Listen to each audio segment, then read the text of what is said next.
the main idea or the main sentence for today is life is changing so quick, so faster, and even faster than you think. And if you think about this, even faster than this. And let's imagine that AI exists. Let's assume, right? And you will ask, what's the trend 2018, previous year, in human world looks like? And the answer will be probably like this. Hello. Hello. Please introduce yourself. I am a humanoid, an artificial intelligence robot. Every second, I analyze thousands of human actions and online behaviors. Do you know about fashion? I know everything about everything. Shoot. Tell me, what is the biggest trend of 2018? The biggest trend right now is hate. Hate is a 100% match with everything. Hate you comment. Hate love. Hate women. Hate men. Hate children. Hate your neighbor. He already hates you. Hate broccoli. Hate the poor. Hate the rich. Hate yourself with hate. Grab hate by the pussy. Hate brown. Hate black. Hate white. Hate yellow. Hate red. Hate other religions. Hate infidels. Hate the animals. Hate the weather. Hate countries and continents. Hate forests. Hate oceans. Hate the whole goddamn planet. Hate pineapple on pizza. Hate the other team. Hate people who are different. Hate your body. Hate skinny. Hate curves. Hate beautiful. Hate fake. Hate fashion. And hate yourself. Hate me. I am the future. Hate the future. Hate this video. Hate Bianco. So this is possibly how AI can see our life. It's a bit sad, but the question right now it's more about AI. So in theory, if we start think about this, what can AI cannot do? And to be honest, it's not easy to find answer because almost all roles, all professions which we have can be automated in some way, kind of. But there are some, like headquarters or something like this. And here is some example, like washing head. And this is not trivial task, but actually it's not AI, but it's kind of robotic process automation, just to show that sometimes some process can be automated even if it doesn't look like simple. Yeah. But there are some mysterious skills in this area as well. And for example, like this man, if you see, and probably it will be not easy to repeat. Do you want to try it?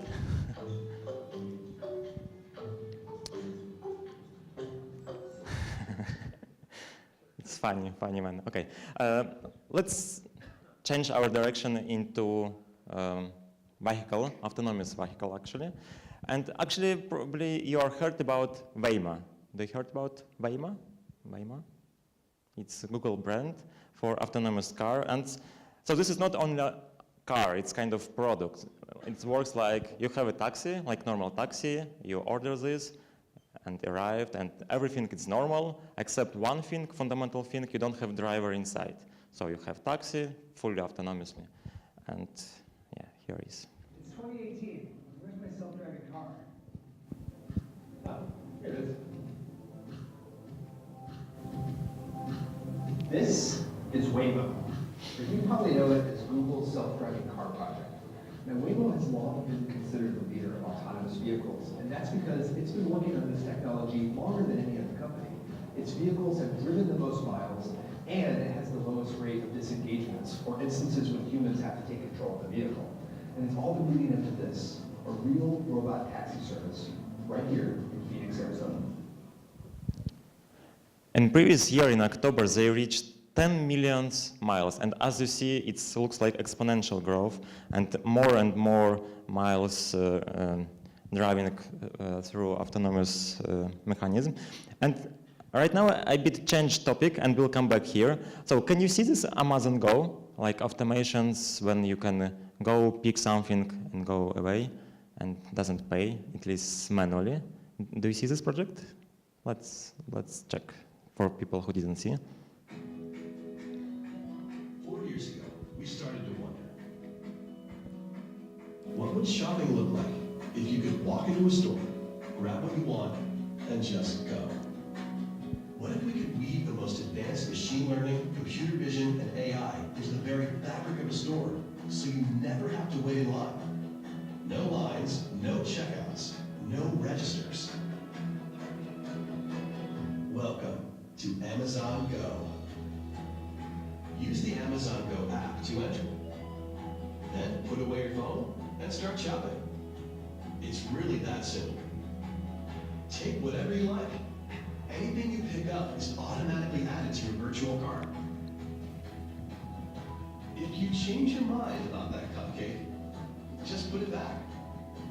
Our technology will update your virtual cart automatically. So, how does it work? We use computer vision, deep learning algorithms, and sensor fusion, much like you'd find in self-driving cars. We call it Just Walk Out technology. Once you've got everything you want, you can just go. When you leave, our Just Walk Out technology adds up your virtual cart and charges your Amazon account. Your receipt is sent straight to the app, and you can keep going. Amazon Go. No lines, no checkout. No, seriously.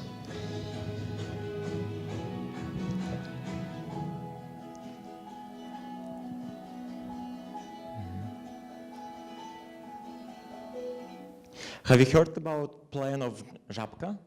Like small shop. They want to open kind of, not like this, it will be kind of box. And this box will work without human, without people inside. You just come, pick something, pay and go outside. But the main thing right now is, this is not something new, it's kind of old school, because right now shop go to you. Let's check this. Introducing RoboMart, the world's first driverless grocery store. RoboMart is not a delivery vehicle, it's an autonomous store on wheels. No more trips to the store. No more waiting in line. No more relying on someone else picking your groceries for you. Available, affordable, and quick. Simply tap to call a RoboMart. Within minutes, it'll arrive at your doorstep. As easy as Amazon, as quick as Uber. Just grab what you need and go. And you automatically get checked out. RoboMart is not just a concept. It's here today and will be rolling out soon. Few words about autonomous Dubai, and they have a bit ambitious plan, and actually they start to realize it. And the plan is by 2013 to have 25% autonomous cars. And the idea is 2013 is quite close to us. For example, my son right now is 3 old years, and he will have 14 years, something like this. It will be 25% autonomous car in Dubai. So next question is, how many time do you need to automate next 25%? Probably less, right? And next and next. And right now it's Dubai, but tomorrow, who knows?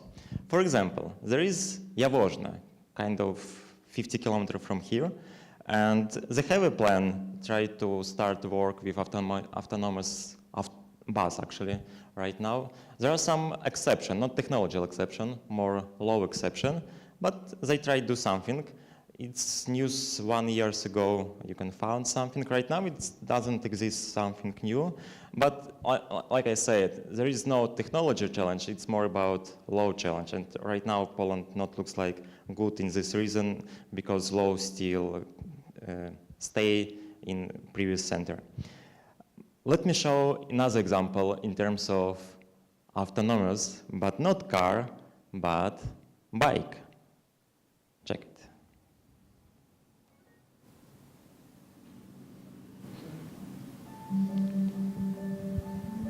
The Dutch cycle more than any other nation, almost 900 kilometers per person. But that also means we have 350,000 bike-related injuries. Now imagine that we will make biking safer, smarter, and easier by applying self-driving technology to biking. We try to self-driving bikes to figure out where it is, what's around it, what will happen next, and what it should do.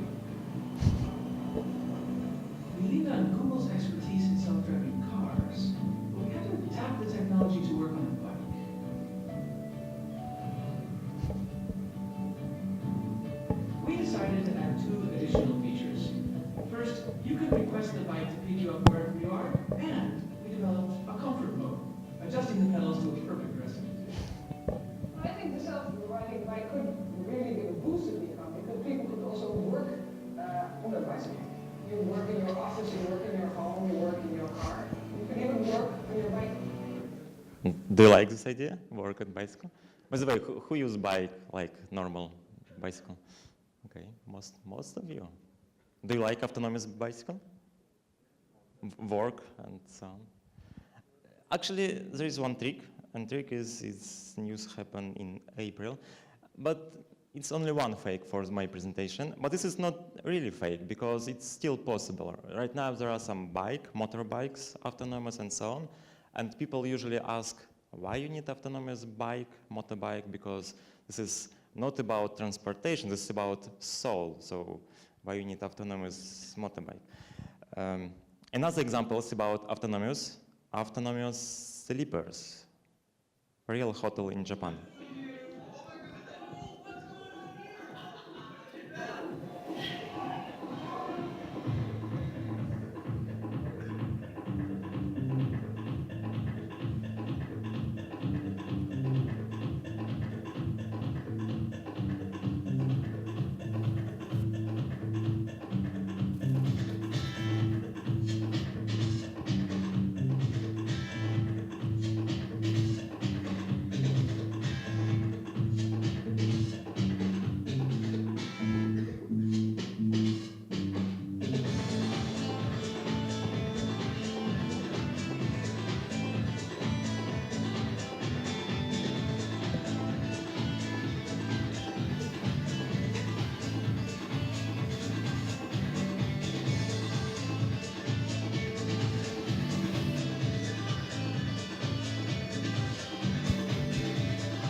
Few examples from mass media, especially in terms of fake. So let's check this video. We're entering an era in which our enemies can make it look like anyone is saying anything at any point in time, even if they would never say those things. So, for instance, they could have me say things like, I don't know, Killmonger was right, or Ben Carson is in the sunken place, or, how about this, simply, President Trump is a total and complete dipshit. Now, you see, I would never say these things, at least not in a public address, but someone else would. Someone, like Jordan Peele. This is a dangerous time. Moving forward, we need to be more vigilant with what we trust from the internet. It's a time where we need to rely on trusted news sources. It may sound basic, but how we move forward in the age of information is going to be the difference between whether we survive or whether we become some kind of fucked up dystopia. Thank you. Stay woke, bitches. As you see, probably Obama never says this, but who knows. Another example from China, and this is man looks like real man, but this man doesn't exist. Hello everyone, I'm an English artificial intelligence anchor. This is my very first day in Xinhua News Agency. My voice and appearance are modeled on Zhang Zhao, a real anchor with Xinhua. The development of the media industry calls for continuous innovation and deep integration with the international advanced technologies. I will work tirelessly to keep you informed as the last news was from this agency. They hire women, and right now they have men and women.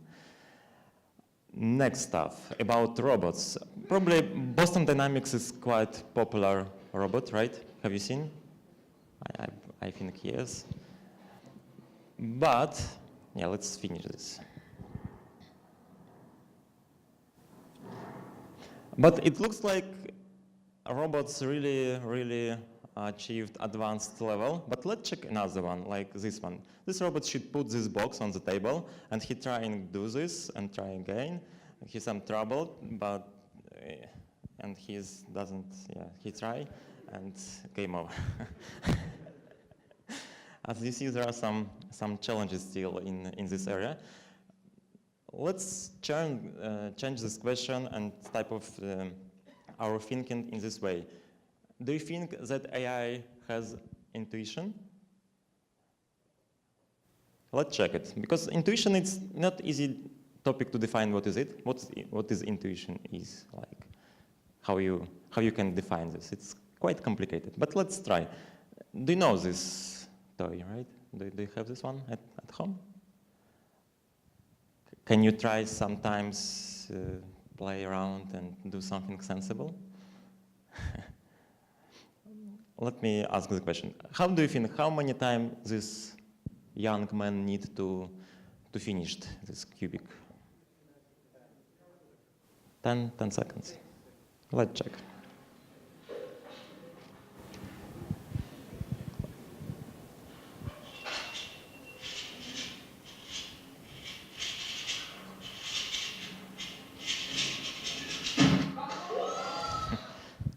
Quite close.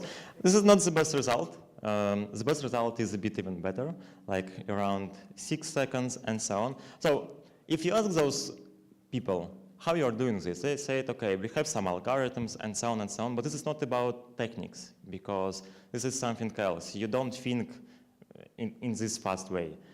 And that means if we can repeat the same in automation way, probably we have kind of intuition, like similar stuff. And the idea was try to repeat the same. How do you think, how many times do you need to finish this now? 2 or 1 second, let's check.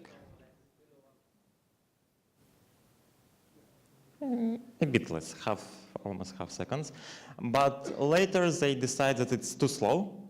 And yeah, let's see that this is not only quick stuff, but it's only sensible movement. They have around 20 few movements. So later they think it's too slow and create a new version like this. And Solving in 3, 2, 1. That's all.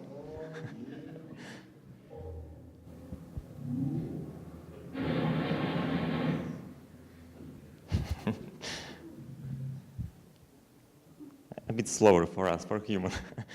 Okay, I see it works. The main idea is it's not about only fast movement, because of course machine will be quicker, but it's more about sensible. And there are some different algorithms like reinforcement learning. For this case, Monte Carlo tree search, and by the way, this not only this, but this as well, was used for AlphaGo. I think AlphaGo is quite famous. Almost everybody heard about this, but not almost understand how it works. There are some, I'm not sure if we have time for details those, but there are 2 main networks, one of them for value, and second one for policy network. And value is quite interesting. How to decide, so you have some plane, and for this plane you have some situation, black and white stones. And now how to decide who is win right now or in next step? It's not easy, because if you ask those guys who work on, who play in this game, they will say, I'm thinking this, but another guy will say something else. But who actually understood how it works under hood? And they explain in this way. For example, if you have chess, in chess it's quite easy to calculate score, because you can calculate how many figures do you have and so on. In Go, actually doesn't make sense, because it's impossible. And what DeepMind implements, they implemented network. And this network tried to understand, okay, right now we have this configuration, and I think the probability that white will be win is 0.8, for example. And later they create AlphaGo 0, and so on and so on. But right now it's quite interesting stuff, and we will go more and more technical. Embeddings. Who heard about embeddings? It's kind of revolution stuff for me. And the idea is quite simple. We have some word, let's say vehicle, right? And we have some word before and some word after. For example, before, draw, my, high, blah, blah, blah, and something like this. After, and this is context. So some word appears before and some word appears after current word. And the idea is, let's say we have a word van, and which word kind of looks like sensible around? For example, London, probably no, but road, drive, seat, steering engine, and so on sounds quite sensible in terms of context. So, and the idea is try to put those words in some space. You can imagine like 3-dimension space, like normal space which we have here, and you have some position and put this word here, similar word, another similar word here, and another similar word there. But you can imagine right now that you have not only 3 dimensions, but let's say 100 or 300 dimensions, something like this. And some example how we can use it in practice. We can analyze all tweets on Twitters and just see when which emoji appears close to each other. And in this way, we can to find similar one of them. For example, here you can see flags. Here is some smiles, probably. I didn't see in this way. But if you look, sometimes you will see some group, some clustering. But the main thing, nobody see it and explain that this is flag, this is something else. No, we didn't explain. We just analyzed context, and in this way we understood in unsupervised way which one close to each other. Another examples, let's say we have, again, Obama, it's quite a good example. So we have some text from Obama, and we have image. And right now we showed connected text with image. It's quite difficult task, normally, because text is one way of representation, image is another way of representation. And what we are doing now, we convert text into this vector space, we convert image in vector space, and found which one is close to each other. And the similar idea here, we have some text, and we try to find by opinion of this text, try to find some restaurant which is looks the most much for this opinion. Question to you, who is it? Do you know? Mendeleev. Do you know Mendeleev? What he did? Periodic table, exactly. How many time he spent for this? Quite a lot. Almost the whole life. And finally he seen in his dream and just wrote down. But the idea is we can reuse this idea in terms of word-to-vec or embedding stuff and try to apply in different areas. And this is what happened Stanford AI. They create algorithms that just try analyze those elements, those contexts, and create those tables automatically, actually, in few hours or even quicker. The idea is quite simple. Let's see, for example, sodium chloride, natri chloride, and potassium chloride. You see that natri and potassium should have some similar properties. And in this way, you can decide that, okay, probably it should be quite close. And next step is you have a lot of those combinations, and you try to understand context. So natri and potassium is quite close. And later you generate this table. For me, it's quite, from engineering point of view, it's quite simple. It's really understandable how it works. But from impact point of view, it's really amazing for me. And for me, it's much, much bigger than intuition, because it's really hard to prepare those tables automatically using normal programming stuff. And before, scientists spent really many times, and some of them achieved the goal, but the goal is quite complicated. Okay, AI, ML, artificial intelligence, machine learning. What's the difference between them? Do you know? So,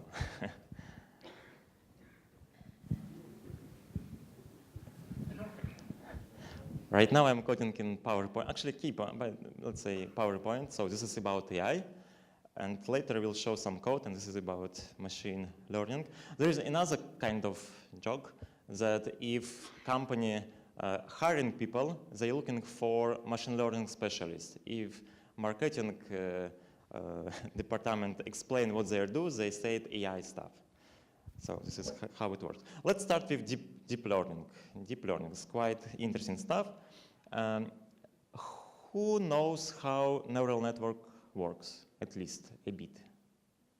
Oh, about half. Let's repeat, just to be sure that we remember. Let's say we want to buy some house, and let's say we have only one parameters like area, and another one is price. So price on Y, and on X we have price. And the idea is, let's say we have 100 meter quadrants, and the cost of price is 2000.2, some currency, doesn't matter which one. So what we are doing, we get area times price per meter squared, and later we add something. This is called like bias. And finally, we have two numbers, sum up, and we have 300,000 something, let's say, Polish zlotys. In terms of network, usually we have this circle, some relations, and so on, but mathematically it looks like this. Let's complicate it a bit, this example. So let's say we have another parameters like number of rooms, and these parameters in some way impact on the final formula. So the idea is we have again area, we have number of rooms times 2000, and we have bias. Right now bias is a bit smaller because bias you can treat kind of ambiguous stuff or kind of which you don't know. You should add some rest. If you understand better and better your model, your bias will be usually smaller. And our goal in terms of neural network is we know all features. We know area, we know number of rooms, and so on, but we don't know about weights, and those weights we should find. So how we're doing this? We start in a random way, in some sensible random way, try to something, it doesn't work, we bit tune, trying again, again, and this is iteration, and finally it's a box, and finally we solved in some way this problem. Let's see, MNIST started with something simple. MNIST, this is kind of hello world in the neural network. So we have image 28 on 28 pixels, for example 5, and we want to recognize what is actually kind of written digits. And so here is the code. So probably this is machine learning. Right now I switch from AI mode to machine learning mode. So you can see Keras, quite good framework, especially for start. You can play around, you read this data, and this is actually the whole code to solve this problem. And in red square, this is neural network, because before you just need some normalization and so on and so on. And in red square, you have the whole solution. And this solution quite good. You have error 1.6%. It's quite good. If you check some good result, the best result is 0.2, but the time which we spend here, it's like 5-10 minutes if you know how to do it. It's really a good result. Okay, MNIST is quite simple task. Let's do something more complicated. I've started to talk about vehicle autonomous car and so on, and they have a lot of challenges which they should solve in some way. And one of them is recognize traffic signs. So let's do this. There is very nice data set, publicly available.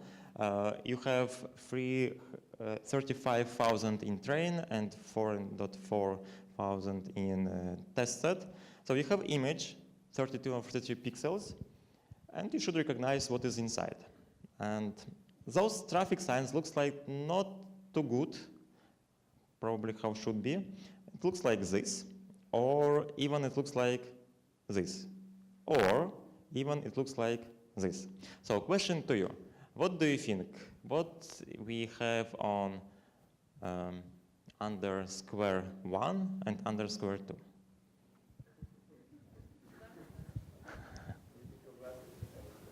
Again? Yeah. Okay, let me a bit help you. So first one is turn left, but second one is famous black square. but it looks like a bit similar. And right now we should understand and solve in some way this problem. And this is actually the problem which we have in real data, like not academical world. This is like real stuff. And for me, usually when I come to some company, I'm like consulting and I help somebody to do something. Almost my first question was, do you have a data? And the answer is yes, and this data looks like this, or no. And usually I've selected yes, because it lists something. And let's check again. So here is turn left and turn right. And I'm copy-paste different turn left and different turn right, just to be sure that it's not the same. It's different traffic signs. This is a challenge which we have, and I will show you how we can manage this problem. Another problem which we have, or challenge, we don't have enough some signs. Let's say some of them is just a few hundreds, like 200 or something like this. Some of them a bit more, about around 2,000.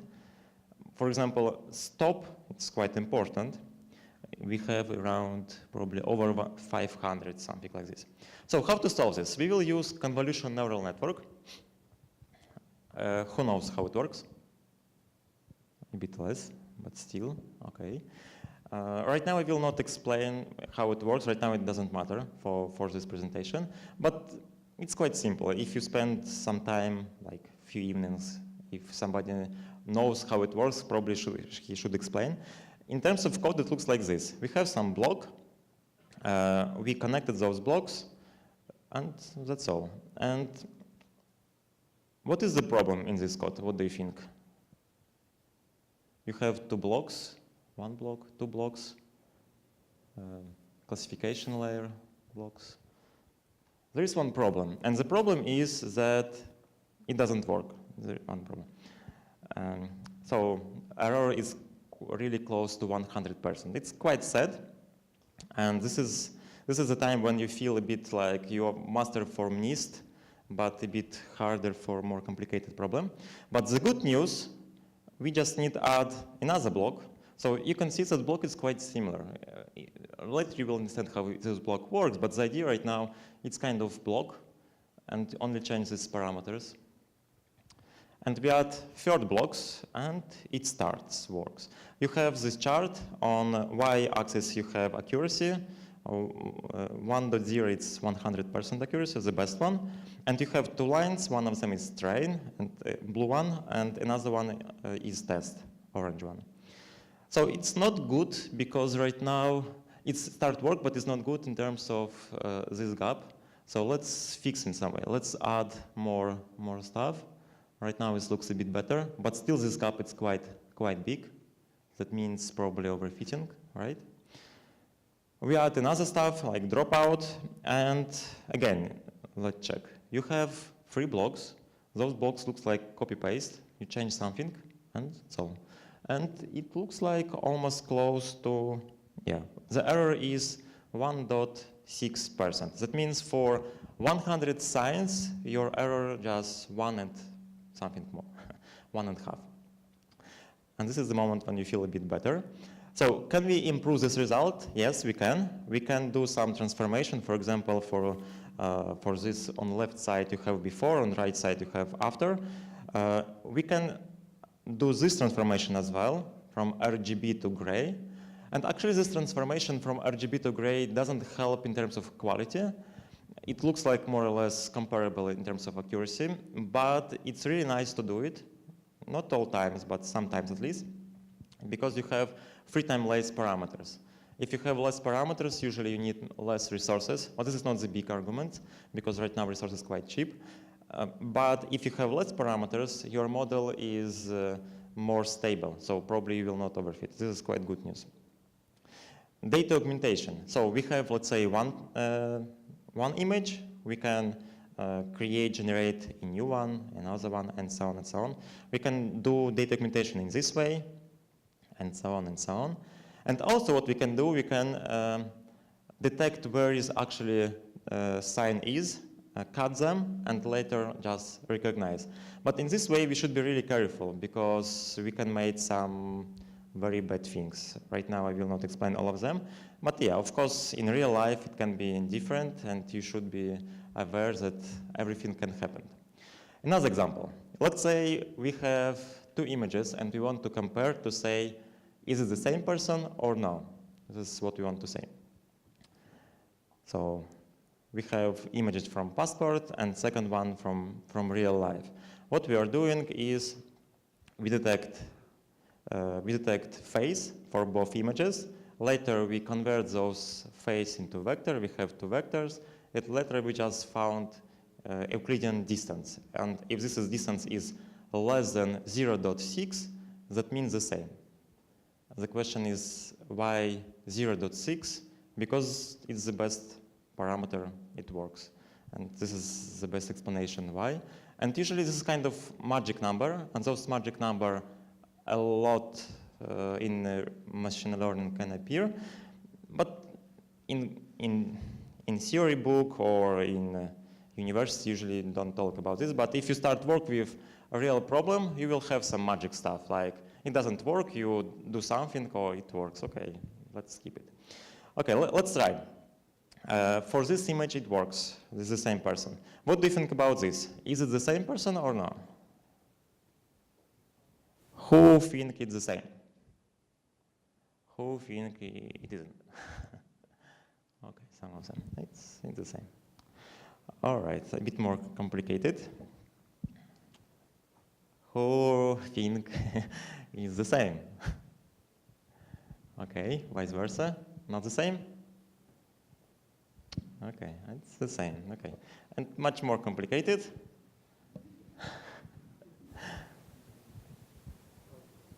This is a bit good example, right?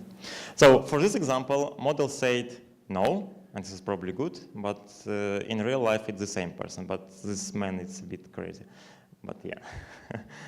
How it works under hood. So you have a model, actually pre-trained model. You need just download this model and provide the path like this, like first line, the path to this first model and path to second model, a lot of them. So what actually this model do under hood? You have face, on this face you have 86 dots, and those dots detect your eyes, nose, mouth, and face at all. And the idea is why we try in this way, because if you move your face in this way and that way, turn up, down, and so on, you still have kind of similar distance between, let's say, nose and mouth, or nose and eyes. It bit changed, but still kind of comparable. And in this way, we are more stable for different position movement human face.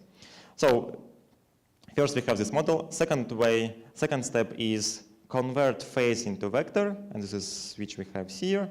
And last step is just read to image, convert to vector, compare those to vector, and that's all. This is actually the whole code, what you need to make those things right now.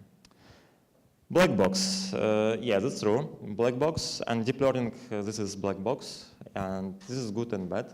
Who is like that deep learning is black box? Like we don't understand how it works under hood. Is it good idea or bad idea? Do you like it? Do you like? Okay, but do you think is it applicable to real life? Should we stop using deep learning or how? We should use it in some way, right? So we should manage this in some way. Let me ask another question. What do you think you have on this image? And let's say I will help you. You have 3 labels: electric guitar, acoustic guitar, and Labrador. Okay. Which one? Okay, and imagine that you have a model, and the model will say actually all of them. And electric guitar because you have this part, acoustic guitar because this, and Labrador because this head looks like Labrador. Or another example, let's say you have husky and wolf, and model will misclassify it because you have snow, and model think, okay, you have snow, this should be wolf, but this doesn't make sense because wolf and snow it's a bit correlated because maybe you have image on snow, but it's not the same, right? Snow and wolf, it's not the same. So another example, recurrent neural network. I will a bit speed up. Let's say there is some cipher. It works in this way. You have some sentence. and you move, let's say on this example, you move, let's say, instead of letter A, you will use D, instead of letter B, you will use E, and so on and so on. So you move by 3.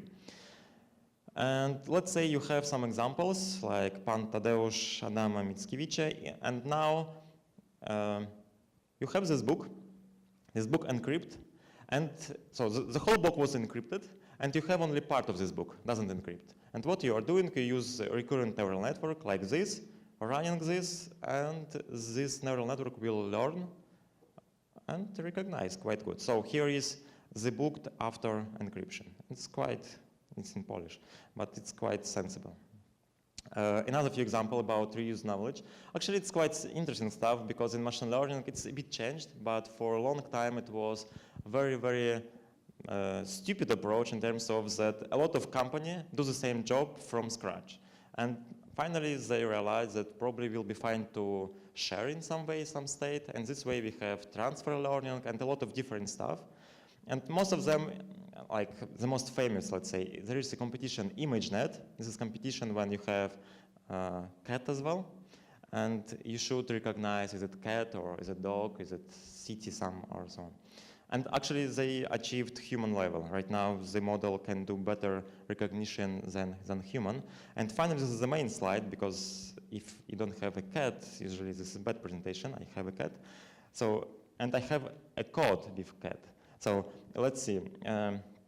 We have image, and this is the whole code, what you need. And you want to recognize what is here.